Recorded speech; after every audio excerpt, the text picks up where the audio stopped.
দাবার বোর্ডে কি? তবে জেলেনস্কির কিস্তিমাত হওয়ার সময় ঘনিয়ে এলো ওয়াশিংটনের ক্ষমতা বদলে যাওয়ার গুঞ্জনে। যখন পুরো পৃথিবী কাঁপছে, তখন কিয়েভের প্রেসিডেন্সিয়াল প্যালেসে বইছে আতঙ্কের হাওয়া। ডোনাল্ড ট্রাম্পের ২৪ ঘন্টায় যুদ্ধ থামানোর ফর্মুলা কি? তবে ইউক্রেনের জন্য এক মরণ ফাঁদ। রাশিয়ার প্রেসিডেন্ট ভ্লাদিমির পুতিন কি তবে ট্রাম্পের সহায়তায় সেই জয় পেতে যাচ্ছেন, যা তিনি গত ৪ বছরে যুদ্ধক্ষেত্রে পাননি? সত্যিই কি ইউক্রেনকে তাদের ২০% ভূখণ্ড চিরতরে রাশিয়ার হাতে ছেড়ে দিতে হবে? আজ ফাঁস হবে সেই ভূ রাজনৈতিক ব্লুপ্রিন্ট।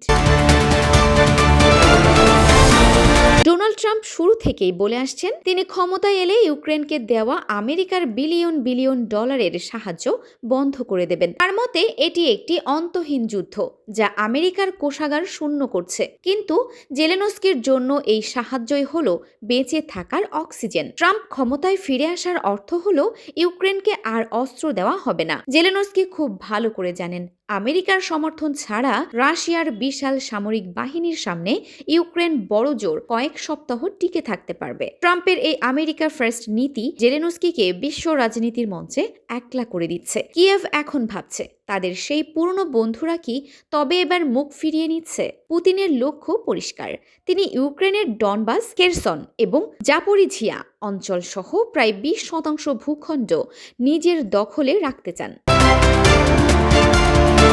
রাশিয়ার দাবি, এই অঞ্চলগুলো এখন রাশিয়ার অংশ এবং এ নিয়ে কোনো আপোষ হবে না। ট্রাম্পের শান্তি প্রস্তাবের প্রধান শর্তই হতে পারে যুদ্ধ থামানো, যেখানে সেনাবাহিনী দাঁড়িয়ে আছে। এর মানে হলো ইউক্রেনকে আনুষ্ঠানিকভাবে মেনে নিতে হবে যে তাদের ২০% মাটি এখন রাশিয়ার। জেলেনস্কির কাছে এটি কেবল পরাজয় নয়, এটি হবে তার নিজের রাজনৈতিক ক্যারিয়ারের সমাপ্তি। কিন্তু পুতিন এখন সুবিধাজনক অবস্থানে। তিনি জানেন, ট্রাম্প ক্ষমতায় থাকলে রাশিয়ার ওপর থেকে নিষেধাজ্ঞা শিথিল হবে এবং ইউক্রেনের হার নিশ্চিত হবে।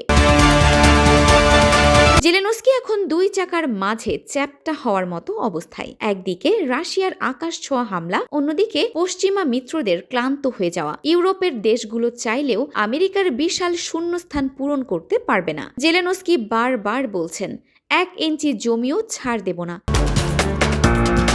কিন্তু ইউক্রেনের জন্য এই ইতিহাস এখন বিয়োগান্তর রূপ নিচ্ছে। ট্রাম্প পুতিন সমীকরণ কি সত্যি ২০% মাটির বিনিময়ে এক মেকি শান্তি নিয়ে আসবে? ইউক্রেনের সাধারণ মানুষ কি তাদের মাতৃভূমি ফিরে পাবে? সময় বলে দেবে জেলেনস্কির কপালে শেষ পর্যন্ত কি লেখা আছে। আপনার কি মনে হয়, ইউক্রেনের কি উচিত ভূখণ্ড ছেড়ে দিয়ে শান্তি ফিরিয়ে আনা? জেলেনস্কির পরবর্তী চাল কি হওয়া উচিত? কমেন্টে আপনার মূল্যবান মতামত জানান।